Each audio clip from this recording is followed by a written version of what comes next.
Imom Azam aytgan ekanlar, pulni men yomon ko'raman degan odam yo jinni yo yolg'onchi degan ekanlar.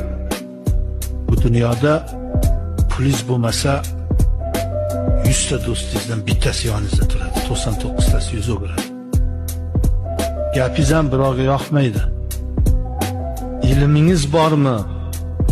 Obro'yingiz bormi? Pulingiz yo'q, e'tiboringiz yo'q bo'ladi.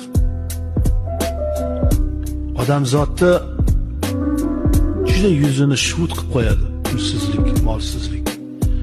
Birdan yaxshi pul topib turgan odamdan birdan ketib qolsa, ba'zilar aytadi, pul bu. Xo'p, sen o'zing bir pulsiz odamni e'tiborga qanday olasan, puldorni qanday e'tiborga olasan? Ko'p gapiraverma. Masalan, bir boyvachcha odamga qanaqa muomalada bo'lasan, pul so'rab kelgan odamga qanaqa muomala bo'lasan? Hamma donolikka o'tadi.